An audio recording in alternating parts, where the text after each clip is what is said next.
Okay guys, so this comes as an update and almost a part 2 to my previous video about Spotify's API changes, and that is there's some type of circumvention that can be done in a way that, although not ideal and not kind of the way that the Spotify API is intended to be used as, it's possible. And that allows me to say that Ozus is ready to go. Ozus is already in its alpha stages, and you can visit the website at the URL below. I'll put it in my description. And I'll actually kind of walk through the code and what it is that I did in order to get that. Now to start, as a recap, what the problem was that the the Spotify API was limited only to kind of corporate entities that wanted to use it, at least from going from the development stage to the extended access stage. And the development stage is what every developer can have access to, but it's limited in the sense that it can only have up to 25 users, and those 25 users must be pre-registered in that application on the developer interface rather than directly able to use it. So as a result, and for extended access API, the extended access API is basically anyone can use it. There's no need for the developers to add you or invite you as a co-developer basically to the app in order for you to use the API. And as a non-corporate entity, as an individual myself, I have no access to do that, and that's been talked about in my last video. But now, in terms of updates, in terms of working around, I've been kind of doing some testing. I've been looking at forums. I've been using a little bit of AI to kind of walk me through. And to start off, first, I would tell you, if I went through my previous stages, what my first solution would have been, which is not the solution I'm using now, but my first solution would have been using alternate APIs. For example, how I talked about using the Last.fm API. The Last.fm API, unfortunately, there is no ability to access the Spotify links that Last.fm is able to provide. Even though you can search, there's no limits on the search, and it's an open API as well, meaning that there's no type of registering, there's no type of user authentication necessary for searching for songs. However, it just doesn't provide the Spotify link, even though on the website you can very visually much see a Spotify link. My second was song.link. Song.link is another website where you can kind of search up any song, and it will have all the kind of artist information or the song information and all the platforms that you're able to stream it on. So it's not just Spotify, but you can have Spotify, Apple Music, etc., etc. And the reason why I had this original idea for the searching, and obviously the playlist idea or the playlist ability would be different, and I'll talk about that next. But for those can also provide Spotify links, and Spotify IDs are just kind of the last few digits or the last few characters or whatever on the Spotify URL. So in such a way, you can kind of convert between the URL to the Spotify ID that you would be able to add to a playlist. And then the second part, which is the playlist. My original intention or idea was to have a kind of login, like a burner account, basically, in a sense, where that account can obviously have authorization to the Spotify or to the Spotify API as a developer, and it would be able to create playlists obviously on its account, and then it would just be a public playlist, and you would be able to just share that with the user. However, that's limited in the sense that, number one, Spotify has no way of directly transferring playlists over. You need some alternative like Spicify, where Spicify can do a lot more functions than the native Spotify app, such as transferring playlists, copying playlists, etc., etc. And second, kind of a privacy concern, even though my current implementation also might be a privacy concern. But having everybody's Spotify playlist public, every user that's ever used Ozus, is something that I just didn't want to do. So as a result, we've kind of went back onto seeing whether or not we can just use the API as it is. And from working around and doing some testing, it seems that's the case. Now I'm going to switch over to my computer, where you can see everything going on. All right. Okay, so here I am on the GitHub repo. This is public now. It wasn't public before. However, now it's working, and I can kind of give a demo first to show how it works. So if I go to ozus.rainwatch.xyz, this is my website, you can see that we have authorized for Osu, and authorized for Osu, we'll just use the standard login. So let me quickly log in if I show you. Oh, fuck. Okay, I think this is it. And then I'm gonna go to my email. as always. So this part's gonna get censored because I don't want you guys seeing my email. I censor this part out, and we just need to do the verification here. So let me copy this code and paste this in. So what you can do now is press authorize. It's going to redirect you back. It's going to say authorize for Ozu, and then for authorize for Spotify, the button's disabled for now. However, what you can do is you're going to hold on to it. If you hover it, it's going to say it's disabled. So you have to read this blog post, and then you can press this button here, which will say yeah. And then you can now authorize. And as you can see, this might give you a hint as to how it's going to function. But basically what's going to happen is it's going to use the authorization header that is on the Spotify website. So what you can do is go to spotify.com, and this should be automatically logged in. If it's not, I'm gonna be mad. Yep, this is my Spotify account. So if you go to Control-Shift-I, and this obviously also has to be censored, but if you filter it to fetch and search for query, inside the query request, you're going to have an authorization header. And if you don't know, but this authorization header is very resemblant to the exact same as the Spotify API. So if I go to api.spotify, or is it developers.spotify.com? Developers.spotify.com, right here. And then if we look at the documentation for the authorization, as you can see, their authorization is the exact same for the API, which is bearer space the token. Now, you might think first that this token could be exactly used in the exact same way as the API, and actually for the most part it can be, except for one crucial, at least from my testing, the only thing that it can't do is search, which is kind of annoying, considering that this API can do everything else it can retrieve. So I'll show you by pasting in the bearer account. If I press submit, it's gonna error, it's gonna say it's annoying because there's a space somewhere. Yeah, right there. If I submit it, you see now it says I'm authorized, and if I press get started, it's going to correctly put my Spotify username, yzxx_x. If I go here, right, you can see it's the exact same. And now we can do a generate playlist. So as you can see, there's already some generated right here, but I'm just going to show it off. So there's no configuration yet, so it just has the default configuration. If you're curious, just look at the repository. And then what you're going to press is generate playlist. And as you can see, it's going to start searching all these songs. So basically through the Spotify API, with this account or with this authorization header, what you can do is create playlists, search playlists, get user information, etc., except for search for songs. So as a result, there has to be a second solution that I had to write, which was it's a fork of a repository. So if we go back to my GitHub repository, you can see that there's a second project I forked, which is called Spotify Public Proxy. It's a fork, and all I did is change the course header, so you can do it from the browser, and you wouldn't have to do it from a server, because the original project, number one, is really old, with the last being 2 years ago, and it didn't have any cross-origin or access control headers, so as a result, you can't just directly request it from the browser. But what I did is I just added. I didn't even really write it. I just kind of used AI to add that implementation for me. As you can see, all I added right here was this course middleware, basically saying that any origin can do the method get. So what you have to realize about this public proxy and how it functions is it basically uses the Spotify API under the hood, and it will use your Spotify client ID and Spotify client secret to give you a read-only, meaning that there's no ability to like post, make changes, etc. But what's nice about it, and what I essentially just used it for, was get, which is just for the query of the songs. So in fact, there's kind of two parts of the API. So you can see right here, it's basically all done. So we have the Spotify playlist ID. So if I go here, you can see this just created, which has all the Spotify or all the songs from my Ozu. If I go to my Ozu profile here, you can see right here that it's going to match basically.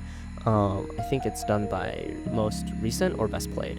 But you can see there's like some, like for example, Marble Soda. It's going to be in here somewhere.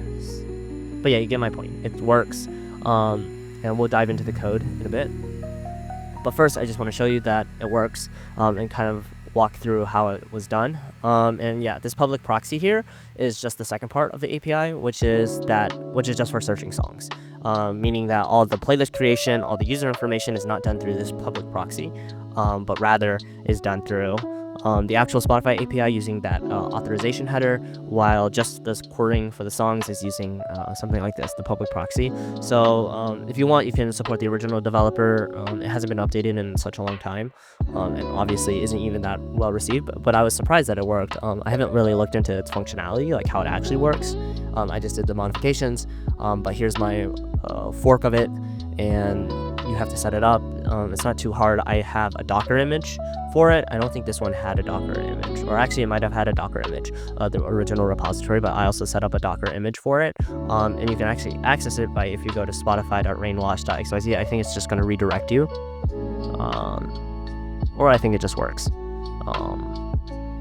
Something along those lines. I know that I will look into the code, and yeah, so that's kind of how it works. And if you want to see how it's working for Ozus, for Ozus there's 2 Docker images. So I'm using Docker Compose for it, but we have one Docker image, which is for the Ozus application itself. I'm going to tell you that it's a pain in the ass to build, like big pain in the ass. And then the second one is the Docker Hub for the public proxy. And yeah, so let me open up, let me see if I have Visual Studio Code. I do have Visual Studio Code installed. So let's change this to be centered. So what's the limitation in this is that my monitor is an ultra wide compared to the recording, which is just going to be 1920 by 1080, and it's not even working because I have this thing. Let me quickly open it in code. So if I do code dot right here for the folder, I cloned it, so it's kind of missing some stuff. It doesn't have the dependencies and such, but that doesn't matter for now, because all that really matters is the implementation, if you're curious about that. So if you look in the .m.example, this is going to show you kind of all the parameters that you need, which is the Osu client secret and the Osu the OAuth redirection link, which is after you authorize, it'll redirect. And this is kind of the same for both Spotify, except in reality it kind of is only used for the Osu API, because the Spotify API, we're not doing it in the traditional sense. And if we go to, I believe it's in pages, oh no, it's in lib for library. If you go into the generate, you can see the actual functions for it. There's gonna be so many errors because I don't really have it set up right now. I don't have the plugins, but ignore it. It does function, and we can ignore the fetch to Osu and this kind of stuff. So this is for Osu API, which is just the traditional REST API, so it's not kind of any workaround that you guys need to know. But here's the Spotify search. So first of all, there's something called server functions in Nuxt, which is what I'm using, which is basically calls to the server. It's just a way, technically it's just a REST request, meaning it's just a the HTTP request to the backend. However, it gives it in the appearance of just calling a function, which is useful. It's much better than what used to be, or having to write that myself. It's just by a project on GitHub called use server functions for Nuxt. And basically what this does, if we follow this trace, oh my god, this is killing me. I believe it's in all my functions will be in server functions here, and this is just a bridge, meaning it just imports and then exports, because everything that will be generated, because it will just generate types, Nuxt will. But if we look at spotify.ts, here's kind of all the secret stuff. So first of all, this stuff, create Spotify authorization link, it's not used anymore because we're not using the OAuth. This is still useful. This we don't need anymore because we don't have a session token that we need to elevate to an access token, so this is unnecessary too. And then basically all that's used here is the return Spotify proxy URL, which if you look is using the Spotify proxy URL right here, which is just the .env right here, and that's kind of pointing to the backend, so that's going to point to your Docker image that you're using for the Spotify API. And so if we go back here to the spotify.ts, or not spotify.ts, if we go back to the generate.ts, what's going to happen is it's going to, and the function of the API is basically identical. So the proxy of the API is identical to the actual API, meaning it's the same type of calling, it's the same whatnot. And there's nothing more that you need to do. It's literally just a drop-in replacement, which is so nice, because normally this would just go to, I think, spotify.com/API, but now it's just to that proxy, but I didn't have to change anything else in the way that I fetch or do anything. So it's just going to fetch to there, and it's going to do the view on search, and it's going to return, which is nice. And then we're able to kind of return all the data as a result. Now if we look here for the API Spotify here, so this was actually going to be the create, so this needs actual access to the user's account, which will, because it needs to create playlists, obviously, and as you can see, it just uses the Spotify token that's passed in as a parameter, and we can track where this parameter comes from, but it's literally just fetching to the API, so api.spotify.com, api.spotify.com, and then it will go to the playlist. It will create the playlist as a post request, and yeah, it's really simple because it's using the exact same Spotify token. So if we look at where this token is coming from, so in here, the Spotify token, if we look in the generate playlist, so this is just kind of a notification here. So the generate playlist is going to be in the, I think, in the contents, or no, it will just be in the pages. So if we go to pages / index, which is the main page here, which is when we generate generate playlist, it's going to access the Spotify access token by going to the local store. So this is just store 2, which is a way to access the local store in a more predictable way, and it's just going to fetch the Spotify authorization, and as a result, it's just going to generate the playlist. It's going to pass through that access token for both Spotify and Ozus into that function, which then it catches to the REST request that way. And if you're curious as to how, where this is coming from, the Spotify access token, I believe it'll be in the components, Ozus, because I'm using ShadCN, and it will be in the, where would it be? Or it might be in the onboarding, which would be, yeah, so here it is. So when we do the Spotify login, it's going to it's going to be called a fake authorization value, in the sense that we don't have necessarily an expiration time or a scope. So what's going to happen is it's going to take the pasted authorization, which is in that header. It will be right here, right in this text area here, and it's just finding that model value there for this variable here, self-pasted OAuth. So if we go here, we back up to the self-pasted, oh my god, right here, self-pasted, we just get the value and we split it, and we have to access the second part, which is, because we don't need the bearer header, because it's just going to be the same. And we're going to just create a fake authorization object by using, just literally mimicking what would actually be returned from the Spotify API when we did the elevate. As you can see, really the type didn't change at all. So we just do a bearer, and we have that access token, the expires in is -1, and there's no refresh token, and the scope is all.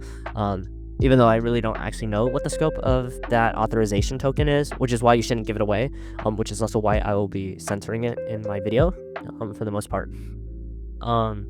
So yeah, as a result, this is what we use, and it's basically a drop-in replacement. It is kind of annoying, and it is a little untrustworthy for the user, right? Having to kind of go through that process instead of just pressing login with Spotify. It's annoying, right? It's annoying, but it's kind of something that has to be done. So to show it again, right, you have to go here, I'm absolutely sure, and then you have to paste it in. It's kind of just suspicious. But hopefully, as this project is an open source project, and you can see kind of how it's being used, there's no pass through that I'm doing. I have no access to it. And as you can see, for the Spotify query API to search for songs, it doesn't require any kind of authorization header whatsoever, which is nice. And yeah, so that's just a GIF kind of going through how you're going to do it. And yeah, that's it for this video. I kind of made this as a comment from my previous video about a similar thing. I really hope that with this, number one, it doesn't get patched. Hopefully Spotify doesn't see it, but if Spotify does see it, I hope that they reconsider their API choices and why they decide to shut it off, in the same way that, like, for example, like with Reddit API, how Reddit, I think like 2 years ago or 3 maybe, they cut off all kind of developer API usage because it would cost money per API request, and for some of the projects like Apollo, I think it would have costed them millions of dollars to use an API, which is just ridiculous. Hopefully Spotify will learn that us users, us developers especially, really need something that's useful. and that we don't we're not some corporate bullshit, corporate entity bullshit. But in the meantime, this is the workaround that I've discovered and I've used in my project. And yeah, that's it for me. Thank you guys so much for watching, and I know it's been a while since I've done an actual code review and looking into the actual source code of some of my stuff. But yeah, hopefully you guys have all a good and healthy day, and I hope that this is helpful for whoever might need it. Alright, thank you guys so much.